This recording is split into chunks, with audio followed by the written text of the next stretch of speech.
Have you ever felt like life is just too much to handle? Like the weight of the world is on your shoulders and there's no way out? Or have you ever wondered how some people seem to stay happy, no matter what life throws at them? What is their secret? How do they manage to find peace when everything around them is in chaos? Imagine this. You're stuck in traffic, running late for an important meeting. Frustration rises, your heart races, and all you can think about is how unfair it is. But then, a thought crosses your mind. What if I could just let go of this frustration and be at peace? How would that change the situation? How would that change your day? Welcome to this video on how to stay happy in worse situations, where we will dive deep into understanding how happiness is not just a reaction to good things, but a skill we can develop even in the most challenging times. You'll discover powerful teachings from Buddhism that can help transform your mindset and guide you to lasting happiness, no matter what life throws at you. Before we dive in, make sure to like, comment, share, and subscribe to our channel, Wisdom Woven. There are so many views on this channel, but only 0.2% subscribe. So, please show your support and hit that subscribe button. Join us on this journey toward lasting happiness, and let's grow together. Now, let's get started. Life may not always be easy, but we can always find a way to be at peace with it. Let's explore how. Understanding the nature of suffering. Life isn't always smooth, is it? We all go through tough times, loss, disappointment, pain, and uncertainty. But have you ever stopped to wonder why this happens? Why do we feel so much pain? Then why do some people seem to suffer more than others? To understand how to stay happy, it's crucial to first understand suffering itself. In Buddhism, suffering, or dukkha, is considered an essential part of life. But here's the key. Suffering isn't something we can avoid, but something we can learn to deal with in a way that doesn't destroy our happiness. So, what is suffering? It's more than just physical pain or sadness. It's the sense that things are not as we wish them to be. The feeling that we're missing something, or that something is wrong. This can happen in our daily life when we want something but can't have it, or when things don't go as planned. Even something as simple as a rainy day when we were hoping for sunshine can bring a sense of dissatisfaction. In Buddhism, the first thing we learn is that suffering is a part of life. In fact, it's universal. No one can escape it. Whether we are rich or poor, young or old, successful or struggling, suffering is something that touches everyone at some point. The Buddha said, "Birth is suffering, aging is suffering, illness is suffering, death is suffering." These words may sound harsh, but they carry a deep truth. Life is full of change, and with change comes the inevitable moments of discomfort, pain, and uncertainty. But here's where it gets interesting. Although suffering is unavoidable, it's not something we should fear or run from. Instead, it's something we can learn from. Suffering, in Buddhism, is seen as an opportunity for growth. It's like a teacher showing us where we need to change, where we need to evolve, and where we are holding on to things that no longer serve us. In this way, suffering doesn't have to make us unhappy. Instead, it can lead us to deeper wisdom and peace if we learn to respond to it in the right way. One of the main reasons we suffer is our attachment to things. We attach ourselves to our desires, our expectations, and even our relationships. When things don't go the way we want, it causes distress. We feel let down, disappointed, or angry because life is not meeting our expectations. But the reality is, life is always changing. Nothing stays the same, and things are never as we want them to be all the time. The more we attach ourselves to things, the more we set ourselves up for disappointment when they inevitably change or disappear. Take a moment to think about a time when you felt upset because something didn't go as planned. Maybe it was a trip that got canceled, a job you didn't get, or a goal you didn't reach. How did it make you feel? You might have felt like everything was falling apart, right? But why is that? Was it because the situation itself was so terrible? Or was it because you were attached to the idea of how things should have been? When we let go of these attachments, we free ourselves from suffering. This doesn't mean we stop caring about things or stop striving for our goals. It means we stop holding on so tightly to the idea that things must be a certain way in order for us to be happy. Life will always be unpredictable. The key is to find peace within ourselves, no matter what happens outside. Now, consider this. Have you ever met someone who is always calm, even when things go wrong? Maybe a friend or a mentor who faces challenges without losing their cool. What do they do differently? In Buddhism, it's said that the root of suffering is craving for things to be a certain way. When we crave things to be a specific way, we set ourselves up for frustration because the world doesn't always bend to our will. But if we can accept that things are the way they are, we find peace. Think about a moment in your life when you let go of an expectation and just allowed things to unfold as they would. Maybe it was a moment when you stopped worrying and just allowed yourself to enjoy the present, even if things weren't perfect.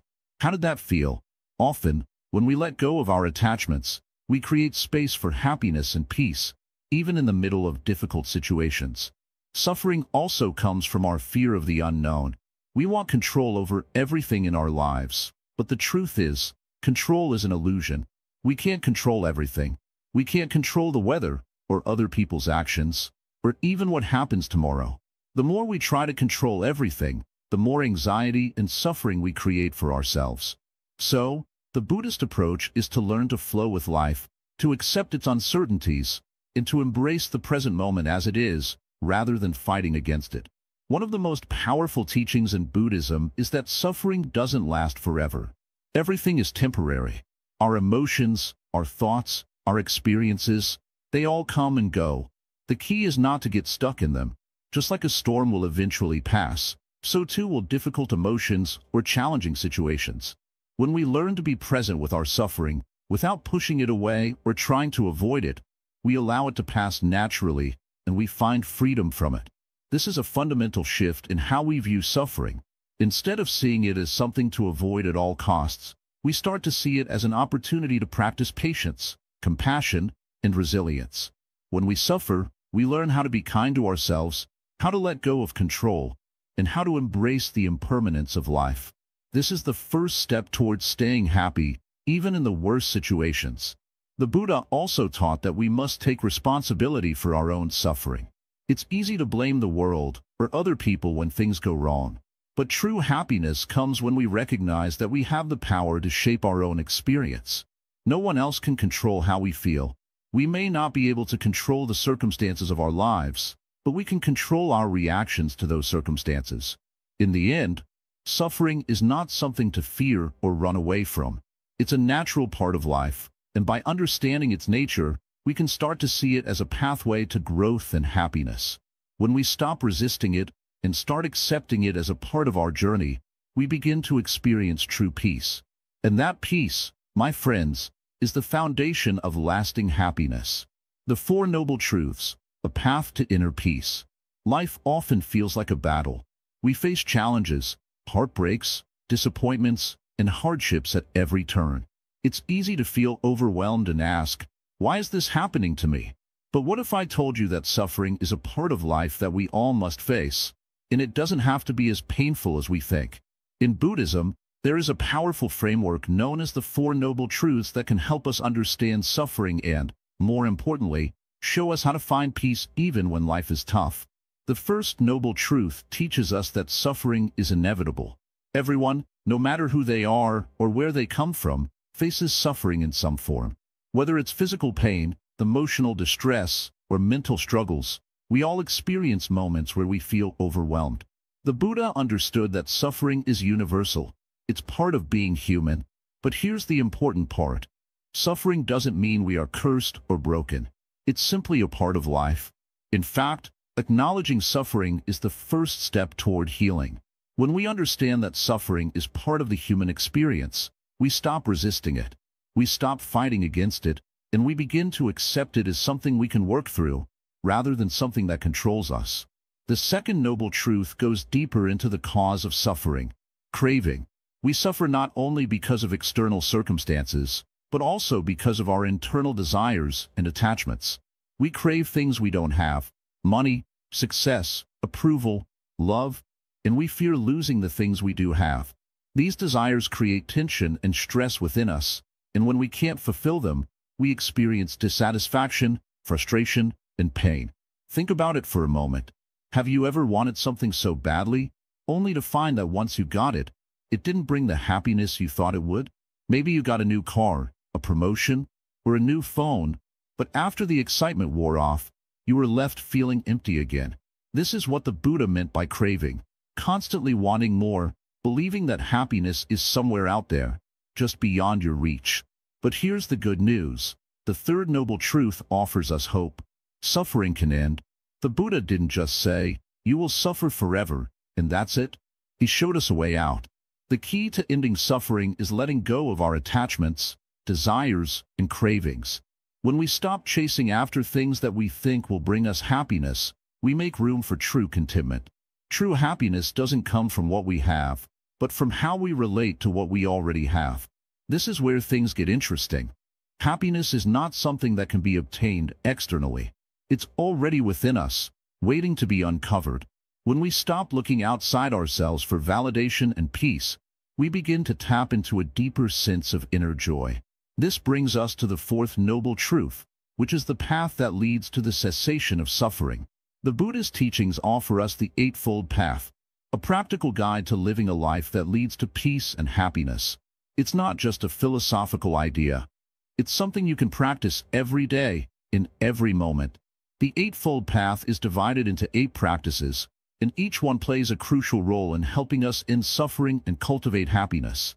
The first step in the Eightfold Path is right understanding. This means understanding the nature of life, the nature of suffering, and the truth about how our minds work. It's about realizing that life is impermanent and that change is inevitable. We don't have control over everything, but we can control how we respond to life's changes. Right understanding helps us see things as they truly are, without illusion. The second step is right thought, which focuses on cultivating positive and compassionate thoughts. Negative thoughts, like anger, jealousy, and resentment, only keep us stuck in suffering. When we let go of these thoughts and replace them with kindness, love, and understanding, we free ourselves from emotional pain. The third step is right speech.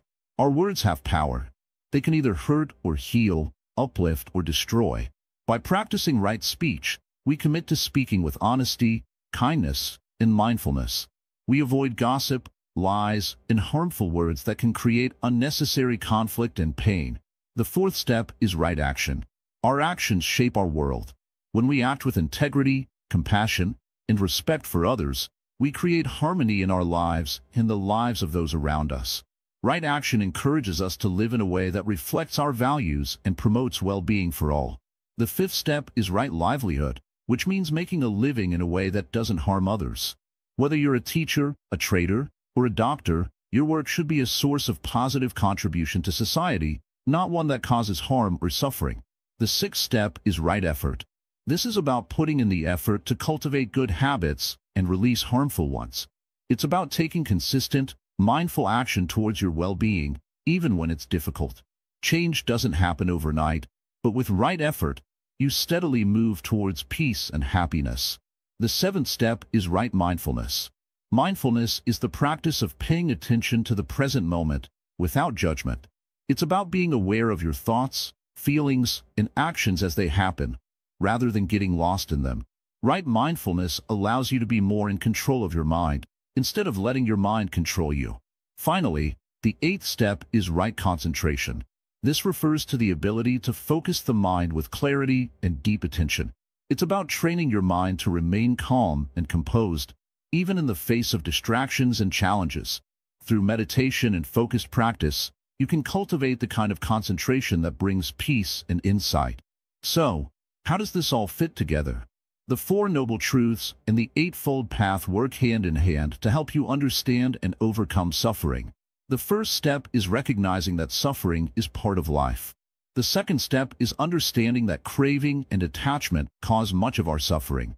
The third step is knowing that suffering can end, and the fourth step is following the Eightfold Path to end it. When you start practicing these teachings in your daily life, you'll begin to see shifts. You'll notice that your stress and anxiety begin to lessen. You'll find that you're less attached to the outcome of situations and more focused on living mindfully in the present. And most importantly, you'll start experiencing a sense of inner peace that doesn't depend on external circumstances. In Buddhism, we are reminded that peace is a choice, and it's a choice we make every day, every moment. The Four Noble Truths are not just abstract ideas. They are practical tools you can use to transform your life. By understanding the nature of suffering and following the path that leads to its end, you can live a life of greater peace, happiness, and fulfillment. Remember, happiness doesn't come from the outside world. It comes from within, and when you align your thoughts, actions, and mindset with the principles of the Four Noble Truths, you open the door to a life of lasting contentment and joy. The power of mindfulness in overcoming challenges. Mindfulness. This word is becoming quite popular, but what does it really mean? It's simple, really. Mindfulness is the practice of paying full attention to the present moment without judgment. It's about being aware of what's happening right now, in this very instant, without getting lost in the past or the future. It's like tuning into the present, like you're listening to the soft whispers of a breeze or watching the calm waves of the ocean. Why is mindfulness so powerful, especially when things seem to be falling apart around you? Let's take a moment to think about it. When we are caught in the middle of a challenging situation, say, when you're facing a stressful day at work or dealing with personal struggles, our mind tends to go into overdrive. We start thinking about everything at once, imagining all sorts of worst-case scenarios. The mind races, the heart pounds, and the stress piles on. But what if, in those moments, instead of getting caught in that storm of thoughts, you could simply step back and be present with what's happening right now? Let me give you an example. Picture yourself sitting in a crowded bus, squeezed between people, feeling overwhelmed by the noise and the rush. The moment you begin to feel irritated or anxious, your mind may jump to thoughts like, "I can't stand this," or "This is going to take forever." Your body tenses up, your breathing gets shallow, and you're trapped in the chaos. But then, you remember mindfulness. Instead of resisting the discomfort, you choose to breathe deeply and focus on the sensation of your breath. You notice how your body feels, how your feet are touching the floor, how the air feels around you. Slowly, the tension begins to dissolve. You are no longer fighting the situation, but simply observing it with awareness. This simple shift can change everything. The same situation that would have left you frustrated and stressed out can now become a moment of calm. This is the power of mindfulness. Buddhism teaches us that our suffering comes from our attachments. We attach to our desires, our expectations, and our judgments about how things should be. When things don't go according to our plan, we react with frustration, anger, or sadness. But mindfulness allows us to detach from these automatic reactions. It helps us see things as they are, without adding our own layers of negativity or desire. Instead of reacting, we simply respond, calmly, with clarity, and with compassion for ourselves and others. Mindfulness doesn't just help us in small moments like waiting in line or sitting in traffic. It's a tool for navigating life's biggest challenges too. When faced with a difficult situation, the mind often races to the worst possible outcome. We worry about what might happen, we fear the unknown, and we get lost in what-ifs. But mindfulness teaches us that in the present moment, we are okay. We have everything we need. We don't have to carry the weight of future worries or the burden of past mistakes. All we need to do is breathe, observe, and accept. Here's how mindfulness can help you in tough situations. Imagine you're going through a personal loss. Maybe you've lost someone close to you or are dealing with a difficult breakup. The grief, sadness, and pain are real. It's easy to get lost in the swirl of emotions and thoughts. You may think, "I'll never be happy again," or "I'm not strong enough to get through this." These thoughts may feel overwhelming, but mindfulness allows you to sit with these emotions without letting them control you. Instead of trying to avoid or suppress the pain, you acknowledge it. You breathe in and feel the sadness in your chest. You accept that this pain is part of your experience, and in doing so, you allow it to pass through you without becoming consumed by it. This doesn't mean you'll never feel pain or discomfort. It simply means that you no longer need to add layers of suffering to it. You can experience the emotion fully without letting it define your entire reality. And as you stay present with that experience, you'll notice that the intensity of the emotion starts to fade.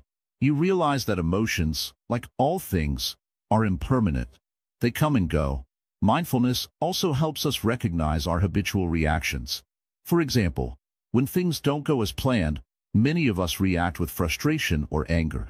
We may snap at others or start blaming ourselves. But mindfulness creates space between our triggers and our reactions. It allows us to pause and choose a response rather than acting on impulse. It's like creating a tiny gap where we can breathe, center ourselves, and decide how we want to engage with the situation. Instead of acting out of fear or stress, we act with intention and wisdom. One powerful practice of mindfulness is to focus on your breath. This is often called breath awareness. You don't need to change your breathing or control it in any way. Simply observe it. Notice how the air enters your body, fills your lungs, and then leaves. When your mind begins to wander, gently bring your attention back to your breath. This simple act of paying attention to your breath has a calming effect on the nervous system and helps anchor you in the present moment. You can practice mindfulness anytime, anywhere. Whether you're washing dishes, walking, or waiting for the bus, you can bring yourself back to the present moment by simply noticing what's happening around you. What sounds do you hear? What can you feel? What do you see? By focusing your attention on your senses, you ground yourself in the here and now. And when you bring that awareness to every part of your life, you'll start to notice a shift in how you respond to challenges. But mindfulness isn't just about being calm in difficult moments. It also helps us cultivate compassion, both for ourselves and others. When we practice mindfulness, we learn to observe our own suffering without judgment. We understand that it's okay to feel pain. It's okay to struggle. Instead of criticizing ourselves for feeling weak or vulnerable, we offer ourselves kindness. And this same compassion extends to others. When we see someone else struggling, we don't judge them or try to fix them. Instead, we simply offer them presence and understanding. At its core, mindfulness is about accepting reality as it is, without adding our own interpretations or judgments. It's about recognizing that everything, both the good and the bad, is part of the flow of life. Instead of resisting what is happening, we accept it. And through acceptance, we find peace. So, the next time you face a challenging situation, remember that you have the power to choose how you respond. You don't have to be ruled by stress, anxiety, or fear. You can use mindfulness to anchor yourself in the present, to respond with clarity and compassion, and to find peace even in the midst of turmoil. Life may never be completely free of challenges, but with mindfulness, we can navigate those challenges with a calm and peaceful heart. In the end, mindfulness is not just a tool. It's a way of living. It's a way of being present in your life, fully aware and fully engaged, no matter what comes your way. By embracing mindfulness, you embrace peace. And with peace comes true happiness. Impermanence, embracing change to find joy. Life is constantly changing. One moment, everything feels calm, and the next, it can feel like everything is falling apart. But if you pause and think about it, you will realize that this change, this movement, is actually what makes life beautiful. The teachings of Buddhism remind us that nothing in this world is permanent. Everything is in a state of flux, and this is something we must accept to find true peace and happiness. Why does this matter? Well, most of us find ourselves clinging to things, our relationships, our jobs, even our emotions, hoping they will stay the same forever. We build our lives around these things and think that if we can just keep them the same, we will be happy. But when change comes, as it inevitably does, we feel lost, anxious, or upset. We forget that change is a natural part of life. Take a moment to think about this. Remember a time when you felt really sad. Maybe you lost something or someone, or you were facing a difficult time. It felt like that sadness would never end, didn't it? But here you are now, still standing, still moving forward. That sadness, like everything else, passed. It was not permanent. This is the essence of impermanence. All things, whether good or bad, come and go. No matter how much we try to hold on, nothing stays the same. Understanding this truth is key to finding joy in life, even when things seem hard. Because if we know that difficult times won't last forever, we can face them with more strength and less fear. When you look at your own life, think about the changes you have already experienced. Maybe you've gone through heartaches, challenges, or failures. But with time, you healed, you learned, and you grew. You became stronger. The same will happen with the next challenge you face. Change is not something to fear. It is something to embrace. Because with change comes the opportunity for growth and renewal. One way Buddhism teaches us to work with impermanence is by practicing mindfulness. This means being present with whatever is happening in the moment, without trying to change it or make it last forever. By doing this, we stop resisting change and instead flow with it. When we can accept that everything is temporary, we can relax and be at peace with the way things are.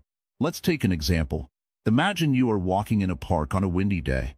Leaves are blowing all around you, and you can feel the breeze against your skin. You could try to stop the wind, but it's impossible. You could also get upset, wishing that the wind would calm down so you could enjoy the walk in peace.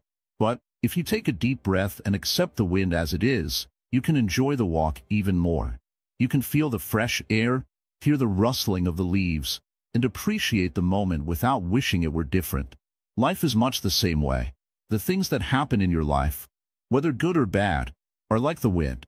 You can't stop them, but if you can learn to accept them as they are, without resistance, you'll find that you can enjoy the journey no matter what comes your way. This doesn't mean you should not try to make improvements in your life. It simply means that you should not get too attached to things staying the same. Embrace change when it comes, and know that it's part of the process of becoming who you are meant to be. There is another aspect of impermanence that we need to talk about: our own lives. We often take our time here for granted, thinking we have endless years ahead of us. But the truth is, none of us know how much time we have. This awareness of our impermanence can either make us anxious or motivate us to live fully. The more we understand that life is short and that things will change, the more we are able to appreciate every moment. When we start to see life as fleeting, we begin to understand what is truly important. We stop wasting time on things that don't matter, like holding grudges, stressing over small things, or living in fear of change. Instead, we begin to focus on what brings us joy, peace, and connection. We start living more intentionally, cherishing the moments we have, and being present with the people we love. Buddhism teaches that our attachments to things, people, or even our own ideas of who we are what cause us suffering. When we let go of these attachments and accept that change is natural, we free ourselves from unnecessary pain. The Buddha called this non-attachment. It doesn't mean we stop caring or loving. It means we stop clinging to the idea that things should stay the same forever. A beautiful way to practice this is through meditation. When you sit in stillness, you begin to notice your thoughts, emotions, and sensations. They come and go, like clouds in the sky. No matter how strong or intense they are, they never last forever. By watching them come and go without getting attached to them, you begin to understand the impermanent nature of all things. You start to see that you are not your thoughts, and you are not your feelings. You are the observer, watching everything flow in and out, just as life flows in and out. This understanding brings peace.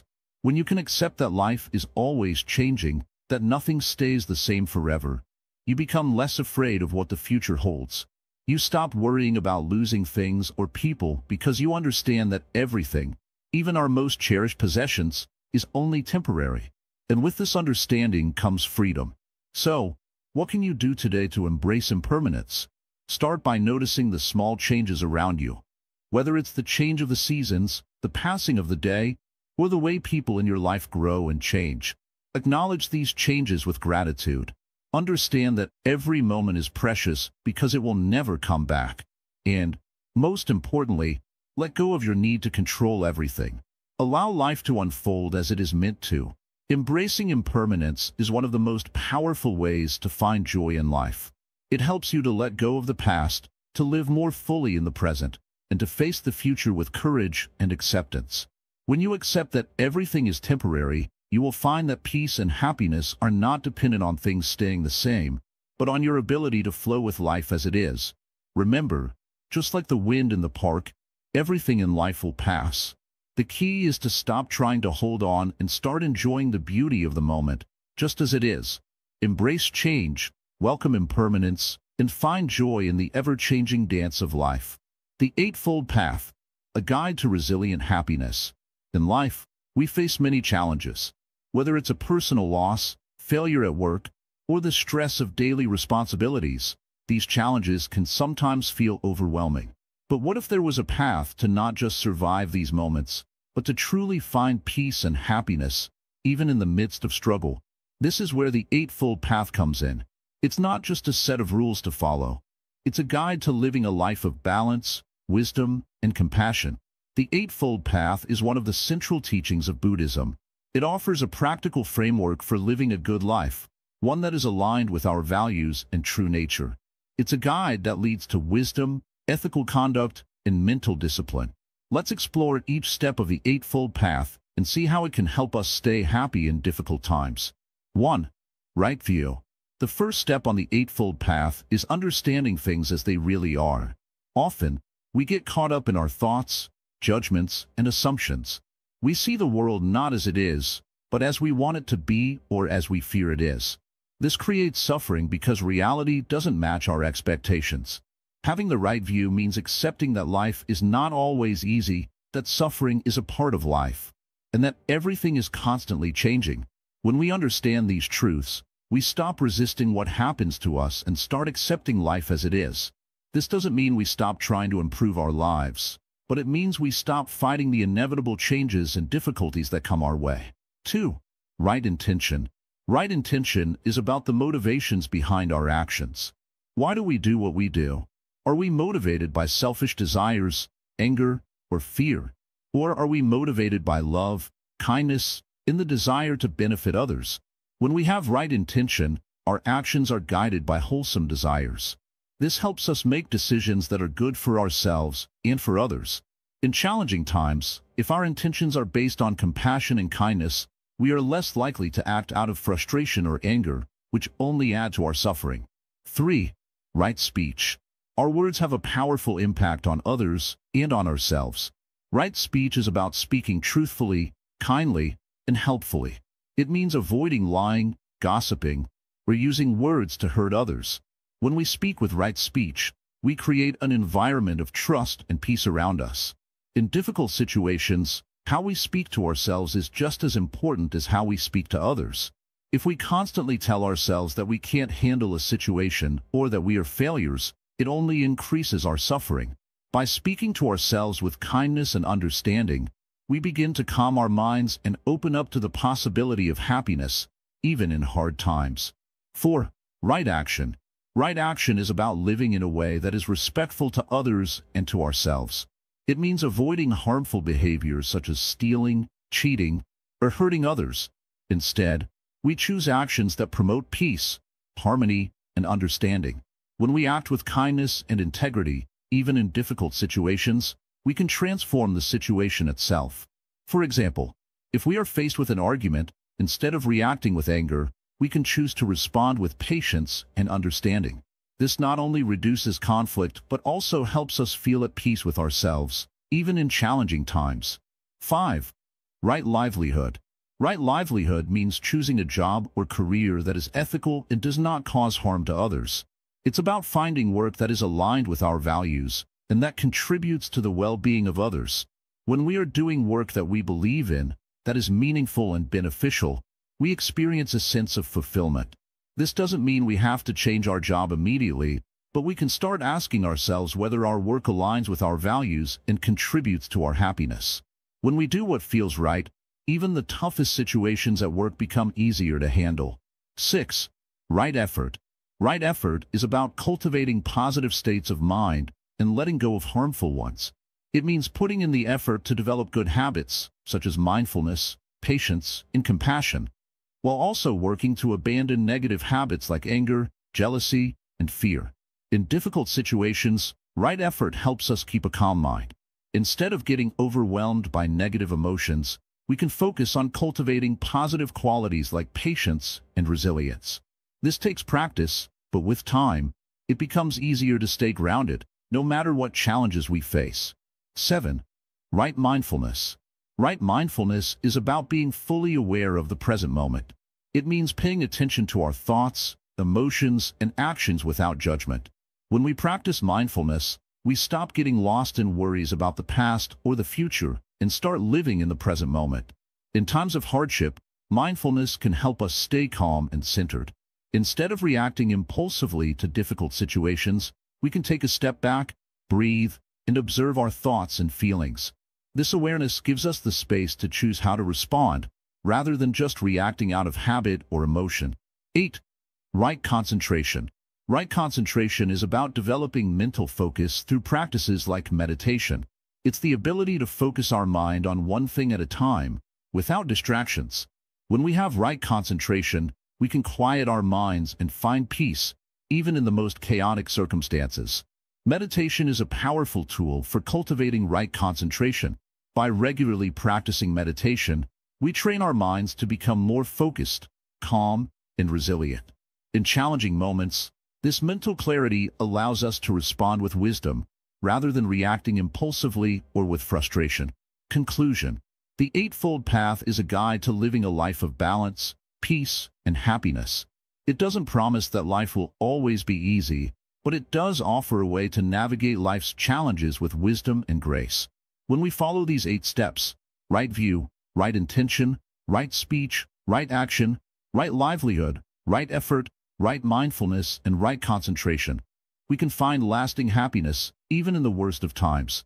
By practicing these principles, we not only improve our own lives but also contribute to the happiness and well-being of those around us. The Eightfold Path is not a destination. It's a journey. It's a path we walk every day, with each choice we make, in each moment we experience. So, let's begin this journey today, one step at a time, and find happiness in every situation we face. Loving kindness and compassion. Healing through connection. In this world, where pain and suffering often surround us, it is easy to forget the power of kindness and compassion. When things go wrong, we tend to focus on our own struggles, our own difficulties. But what if there was a way to shift our attention, to find peace and happiness even in the darkest of times? What if, instead of holding on to anger or frustration, we could open our hearts with kindness, not just to others, but also to ourselves?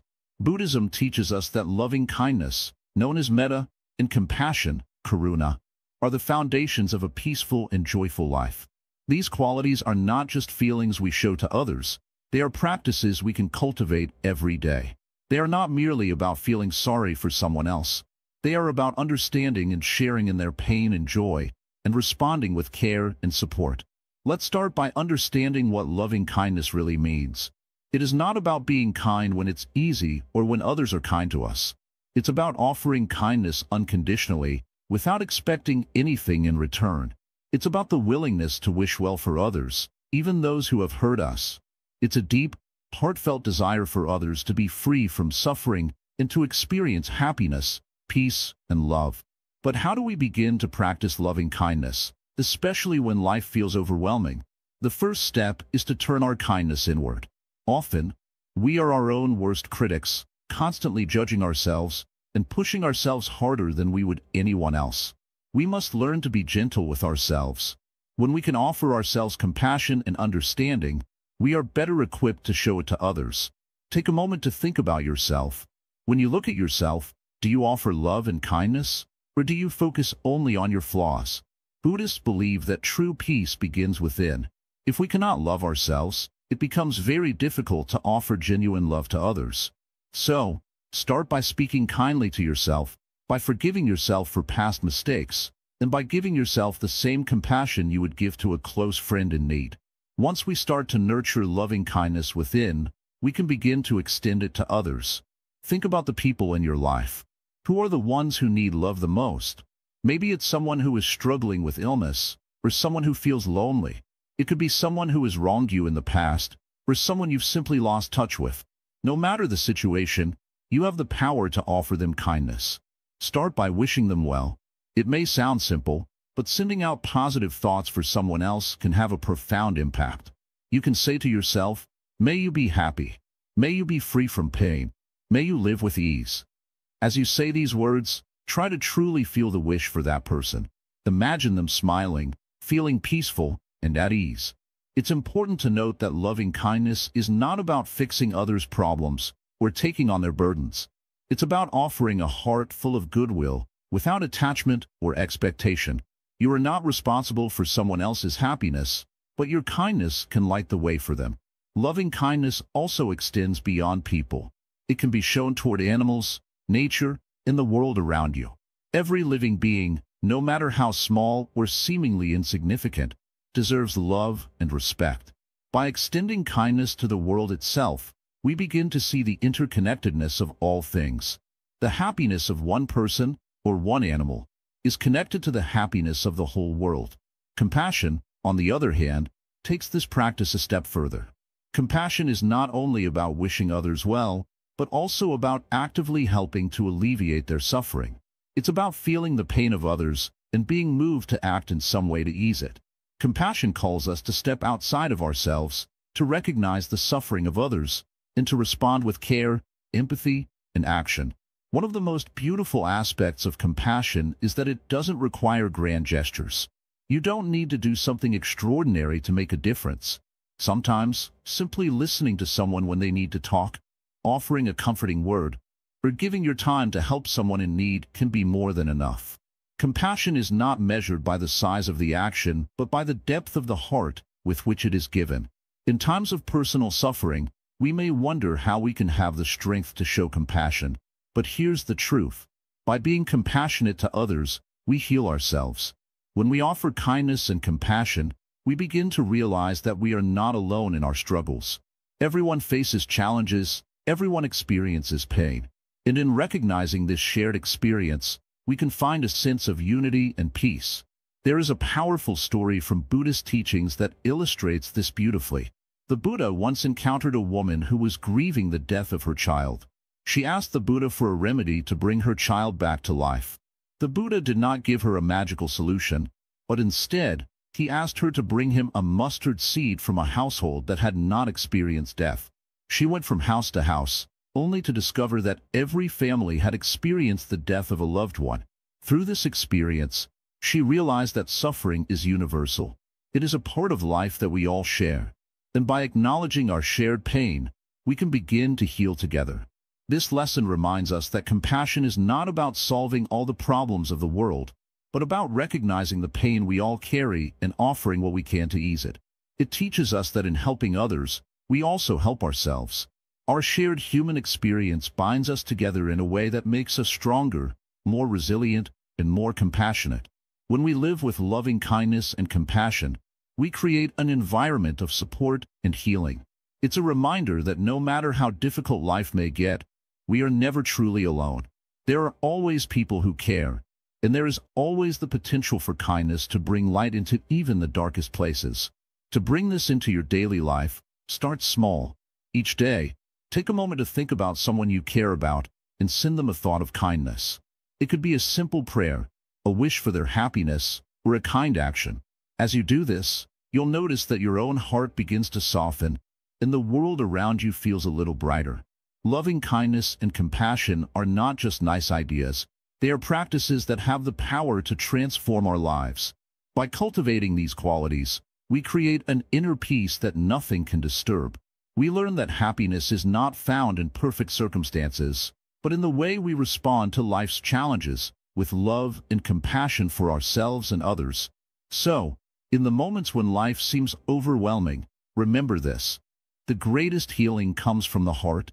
It's the kindness we show ourselves and the compassion we extend to others that makes all the difference. Embrace the power of loving kindness and watch as it transforms your world. Detachment and letting go. Freedom from pain. In our lives, we often hold on tightly to things, people, objects, emotions, believing they define who we are and give us happiness.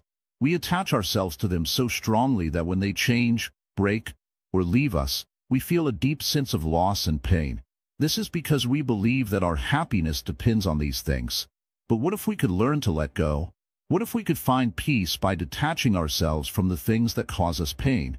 The Buddha teaches us that attachment is the root cause of suffering. When we hold on to things too tightly, we trap ourselves in a cycle of desire and disappointment. We want things to stay the same, to never change, but life is constantly shifting. Nothing in life is permanent. This is the fundamental law of impermanence, anicca. Everything around us, including our possessions, relationships, and emotions, is always changing.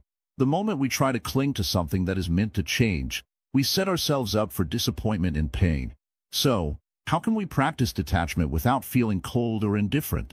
It's not about shutting ourselves off from the world or stopping ourselves from caring. Instead, detachment means understanding that we can love and care for things, but we don't need to depend on them for our happiness. When we detach, we free ourselves from the fear of losing them. We no longer hold on with clenched fists, but rather hold on with open palms, ready to let go whenever life calls for it. Let's take an example. Imagine a beautiful flower. When you first see it, it fills you with joy. You admire its color, its shape, and its fragrance. But the moment you start thinking, "I must keep this flower forever," you begin to worry about its wilting, about it dying. You start thinking, "If this flower dies, I'll lose the happiness it gave me." But if you appreciate the flower without clinging to it, you can enjoy it fully in the moment, knowing that it is beautiful just as it is, even as it changes or fades. The joy comes from appreciating the present moment, not from the desire to keep the flower forever. This is the essence of detachment. It's not about not caring or not enjoying things, but rather about not tying your happiness to them. The more we attach ourselves to external things, the more we give up our inner peace and freedom. We begin to believe that our happiness is only possible through certain things: money, success, relationships, status. But this is a trap. In Buddhism, the practice of detachment is also called non-attachment. It's about realizing that nothing external can bring us true, lasting happiness. Happiness comes from within. The more we practice letting go, the more freedom we feel. We begin to trust that life will provide what we need, and we don't have to force things to happen. But how do we begin practicing detachment in our daily lives? One of the most effective ways is through mindfulness.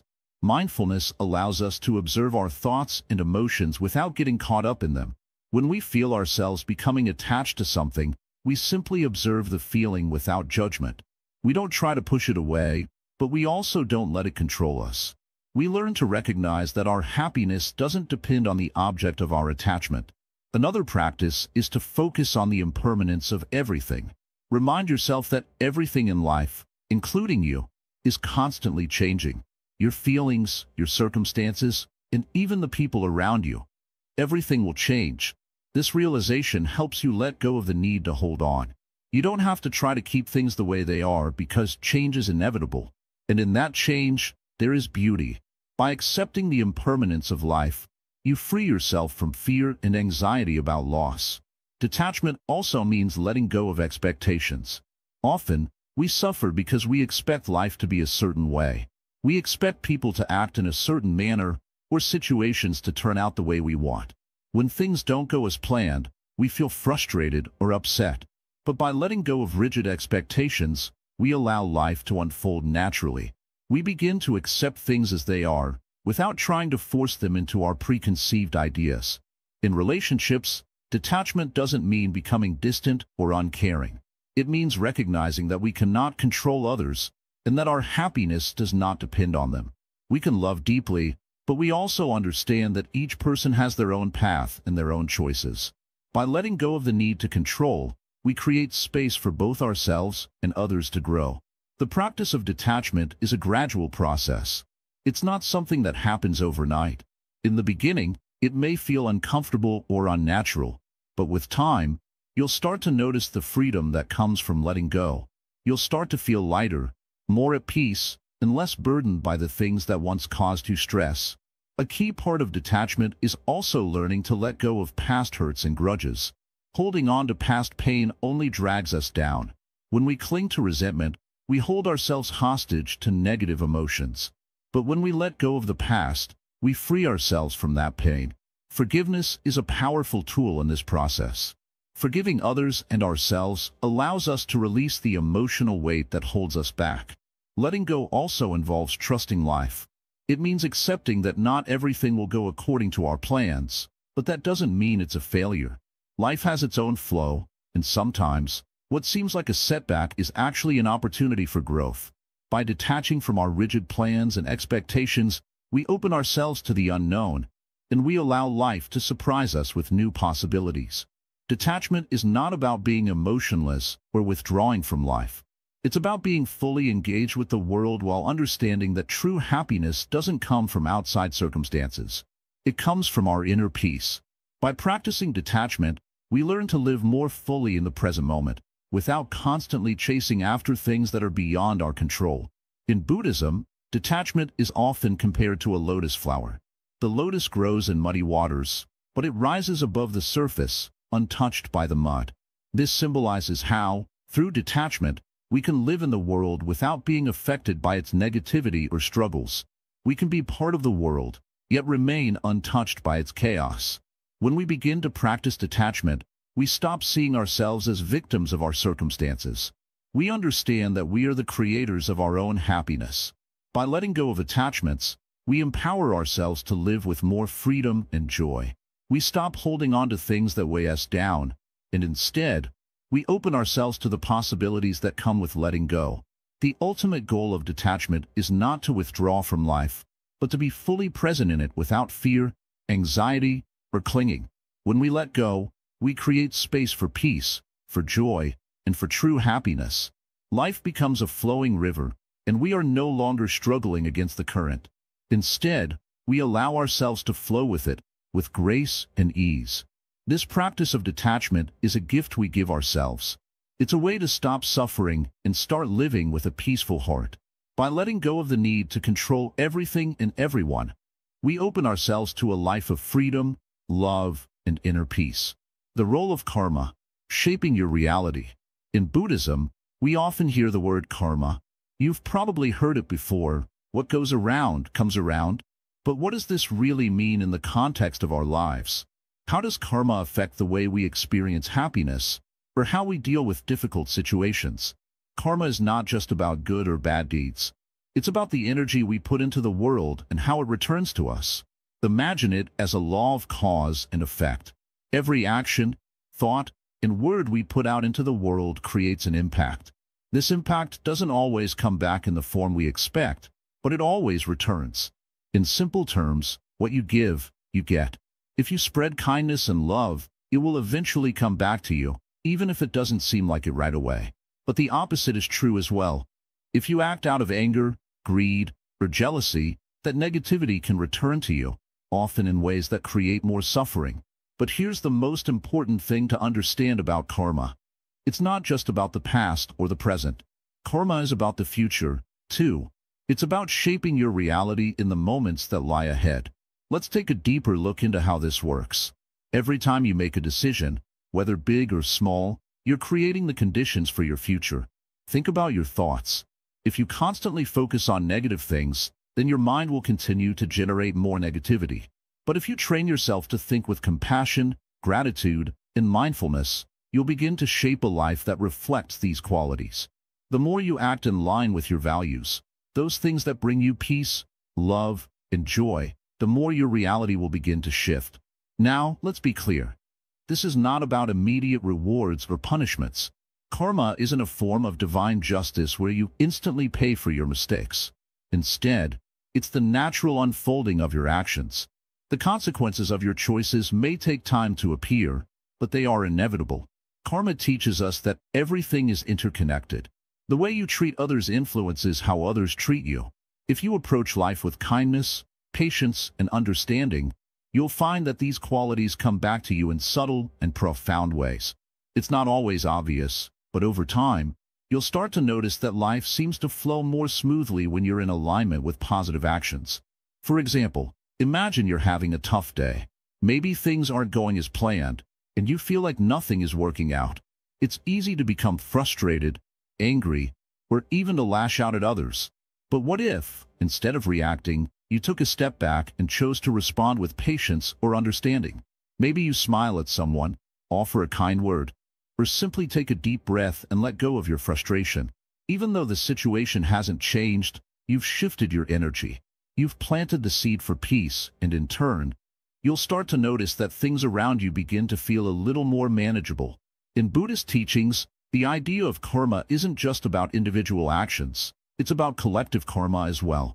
The energy we put into the world affects the people around us.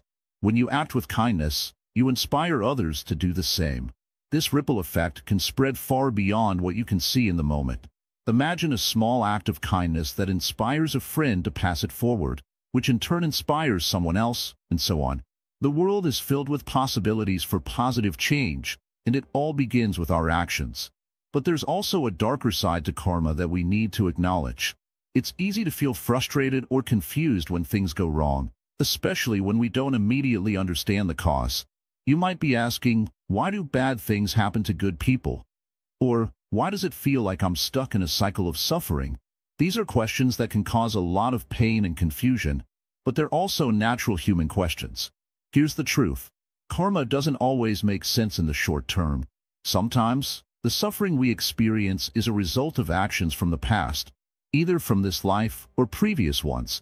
We may not always be aware of these causes, and they may not be easy to understand, but the key to happiness is not in understanding every single cause of our pain, but in learning how to respond to it. When we accept that karma is an ongoing process of learning and growth, we can begin to make peace with the present moment, no matter what's happening. Even if we're going through a difficult situation, we can ask ourselves, what can I learn from this? Or, how can I use this moment to grow? It's through this shift in perspective that we start to take control of our future actions and experiences. We're not just passive recipients of what life throws at us.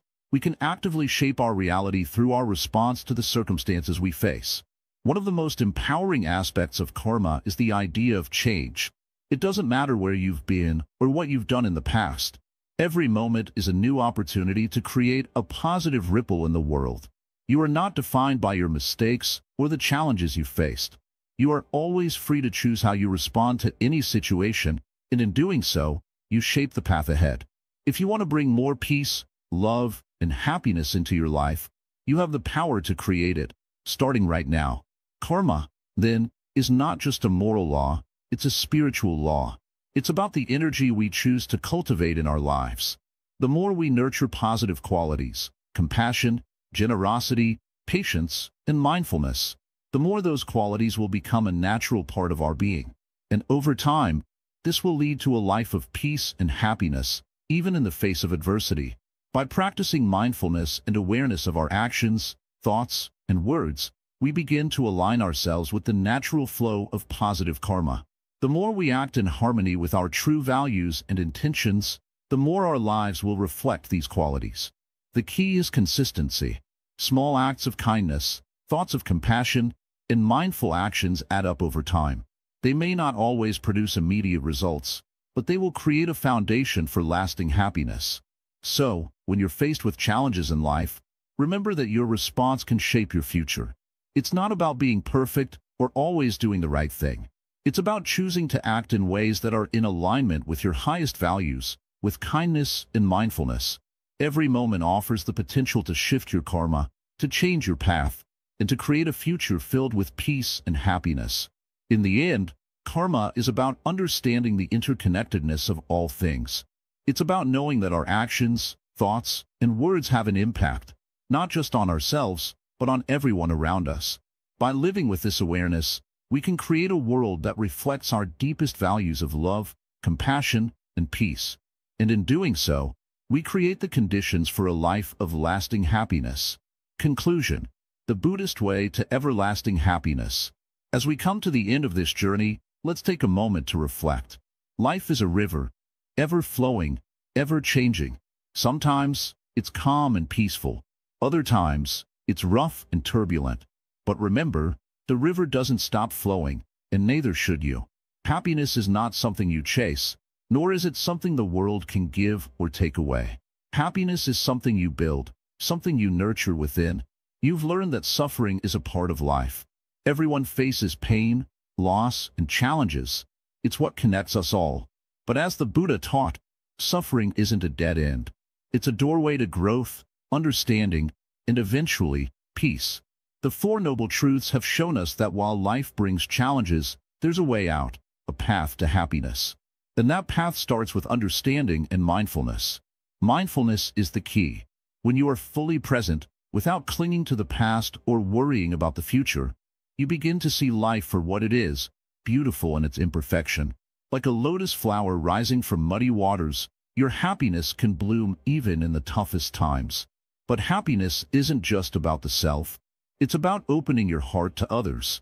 When you practice loving kindness and compassion, you realize that the suffering you feel is not just yours, it's shared by all beings. By helping others, you help yourself. By letting go of anger, resentment, and greed, you make space for joy, peace, and love. Detachment is not about abandoning everything. It's about freeing yourself from unnecessary burdens. When you stop clinging to what you can't control, you feel lighter. You stop living in fear of loss because you realize that everything is temporary. This understanding doesn't make life dull, it makes it precious. Gratitude is your anchor. Even in the darkest moments, there's always something to be thankful for. A breath of fresh air, a kind word, or the simple fact that you're alive. Gratitude shifts your focus from what's missing to what's present, and that shift is powerful. Meditation is your tool. It's not just sitting silently. It's training your mind to stay steady, no matter how wild the storm. Through meditation, you learn to observe your thoughts and emotions without being controlled by them. Over time, this practice transforms how you respond to life. And finally, karma reminds you that your actions matter. Every thought, word, and deed creates ripples in the world. By choosing kindness, patience, and wisdom, you create a better reality for yourself and those around you. Now, as your Zen master, let me leave you with this. Life is not about avoiding problems. It's about meeting them with courage, patience, and wisdom. When you accept life as it is, without trying to control every detail, you open the door to peace. When you embrace impermanence, you free yourself from fear. And when you live with compassion, you find true happiness. As we conclude, I ask you, what will you take from this journey? What small change will you make in your life today to find happiness in the face of difficulty? Remember, transformation doesn't happen overnight. It's a process, a practice, a path. Take one step at a time and trust in the journey. Before you go, I have one last request. There are so many views on this channel, but only 0.2% of you subscribe. If this video has inspired you, please like, comment, share, and subscribe to our channel, Wisdom Woven. By subscribing, you become a part of this community, a community dedicated to finding peace, wisdom, and happiness. So, take a deep breath, feel the stillness within you, and carry this wisdom into your life. The path to happiness is not somewhere far away. It's right here, waiting for you to take the first step. Thank you for watching, and remember, peace begins with you.